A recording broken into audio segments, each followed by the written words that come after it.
A lot of people say, I'm so stuck. I want to change my life. I'm so stuck.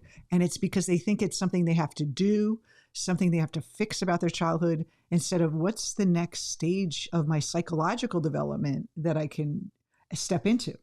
And until I heard about Jung, I don't know anyone else who really talks about this. Yeah. It is a developmental model. And so if you think about our development up to the time that we are young adults, the emphasis is on the external. The emphasis is on socially finding your place. Now, there's nothing wrong with that. Of course, we have to do that. But there's no real emphasis on what happens internally. Where are you internally in your development? It's almost like you don't even think about that. You're always consistently distracted by the external. That's right. And you don't check in. A lot of people don't even check into how they feel about things. And they're just plugging away, going for chasing whatever goal they have. That's right. And so that model that society gives us, again, there's nothing wrong with it. It's going to help us develop this persona so that we can fit in into our jobs, into society, into our roles as individuals in the collective. But Jung says we're forgetting the inner life of the individual, and that inner life is what and where we find meaning for ourselves. What is our purpose? What is the meaning of this family that I'm creating? What is the meaning of my work? That's why people, when they have money, they have it all. They have money, they have the fancy car, they have the beautiful house, they have the handsome or beautiful wife partner. They have, all the things that everyone would admire, the degrees, the successes, awards, even fame. Some people have fame.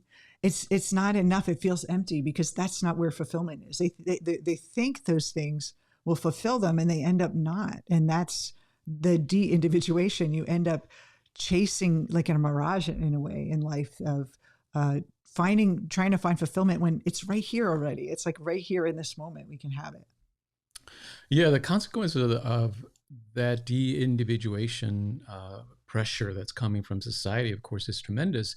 Because collectively, if you think about what creates all the frustration in society, like the unhappiness of the societies where, especially in the West, we have everything that we can possibly imagine, and yet there's so much dissatisfaction. There's so much restlessness and kind of a sense of not being able to move forward. I know we have so much conveniences, services.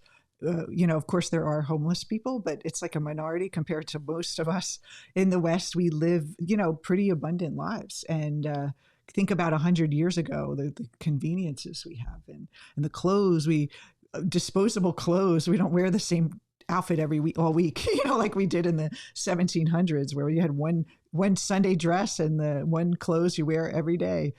So unless you were very rich and you'd have someone dress you, but I won't divulge into that. But it's really that idea that that materialism, that externalized focus, and ignoring our own inner life. Like we watch our bodies age, we watch our wrinkles come out, we watch our, body feeling a little older, can't do as much as it could, or our bank accounts going up and down. But we don't look at what is our psyche doing? What's our sense of self? What's our inner journey like through life? Yeah, and so Jung, of course, addresses this by creating a psychology that explains the individuation process, the process of becoming your true self. And it begins essentially by moving towards creating a two-way communication between our conscious mind and the unconscious mind. Now, this is where it gets difficult for most people because, again, our society is so focused on the external that it has no language for talking about the unconscious mind. And just explain a little bit too, those of you who want to be clear on what the unconscious is. There's the conscious mind that we're conscious of the world out there. Then we have like an inner world that we're kind of thinking and feeling and judging. That world is still conscious. We're aware of it, like what we believe about life and all that. The unconscious is all the things we don't know. Like it's like we can't get at.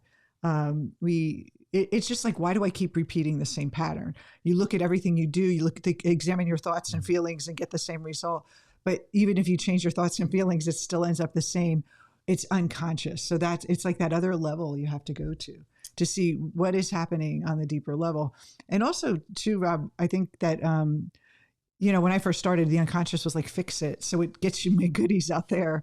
And what we want to do is we understand why, when things don't work out, how can we use that toward our psychological growth? Not how do I use the stuff that's not working to go inside and fix myself so then the stuff out there works again. I mean, that's, I think, a lot of popular personal growth is fix the unconscious so then I get the goodies out there. But individuation is more like, ooh, there's a problem out here. How can I use that to grow my inner world? And then you always win. So you're not so attached to what happens out there. You're using everything that shows up for your growth.